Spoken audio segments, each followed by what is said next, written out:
Hello everyone, in this video we are going to be looking at 10 gait deviation or pathological gait. In this video I am going to talk about multiple different deviation. Two major areas are the swing phase and the stand phase of gait. Causes of pathological gait: pain, neurological disturbance, abnormal deformities and LLT. So the first deviation that we will observe is hip circumduction during the swing phases of the gait. Here the likely impairment is hip flexor weakness, semicircle movement combining hip flexion, hip abduction and forward rotation of the pelvis. Its involved limb relatively longer and the limb follows a laterally curved path or swing outwards are observed here. Circumduction also, if I can't flex the knee, a lot of time you will see that one. Also if I have weak hip flexor, if I can't flex my hip, I am going to circumduction. So the next deviation that we will observe is gluteus maximus gait. With foot in contact with floor, this requires less muscle strength to maintain the hip in extension during stance phase. The gluteus maximus act as a restraint forward progression. The trunk quickly shifts posterior at heel strike. This will shift the body's center of gravity posterior over the gluteus maximus.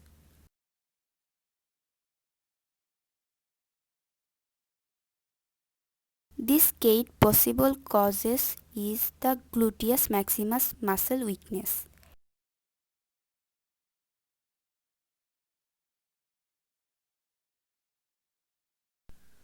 Now we will discuss about anterior trunk bending. In this condition, the patient inclines or flexes his trunk forward, place the center of gravity anterior to the knees axis. Anterior trunk bending occurs during the late swing phase to mid stance. It is due to weakness of knee extensors, hip extensors weakness, hip flexion contracture, equinus deformity of the foot. Now the foot drop gait. This is due to dorsiflexor weakness caused by paralysis of common peroneal nerve. There won't be normal heel strike. Instead, the foot comes in contact with ground as a whole with a slapping sound. So it is known as a slapping gait. Now we have hip hike.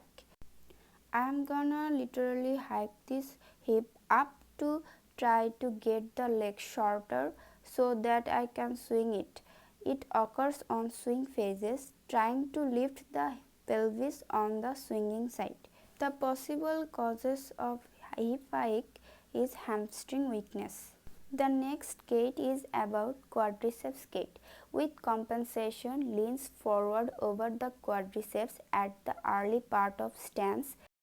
The center of gravity is shifted forward and the line of force now falls in the front of the knee. If I have a weak quadriceps on initial contact, my quadriceps should be contracting or I am going to fall forward. So that I have to do, I am gonna lean forward to slam that knee back into extension position. Now we will discuss about equinus gait. The patient will walk on his toes. It called toe walking.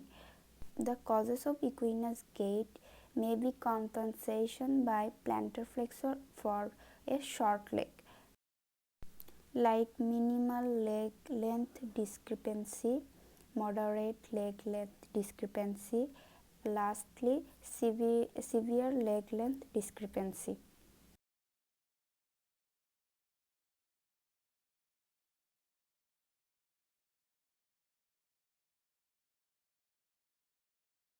The next gait is about hemiplegic gait.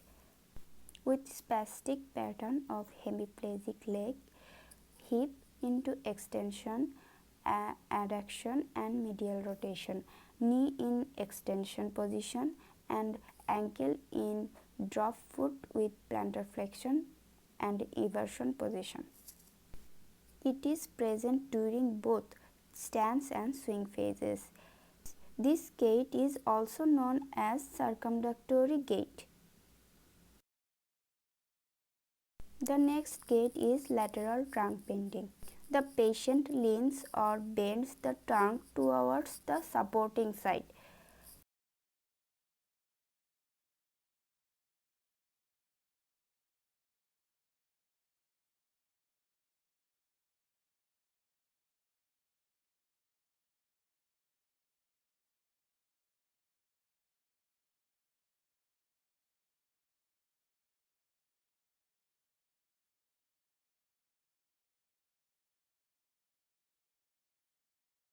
The possible causes of lateral trunk bending is hip pain, hip abductor weakness, hip dislocation or abnormal hip joint, wide walking base and unequal leg length.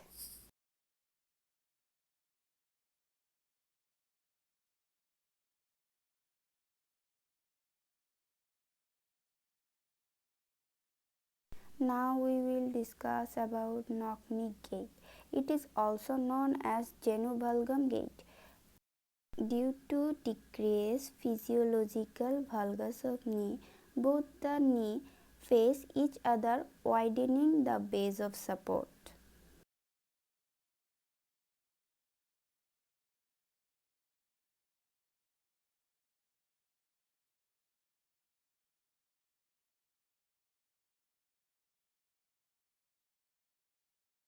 Thanks for watching everyone.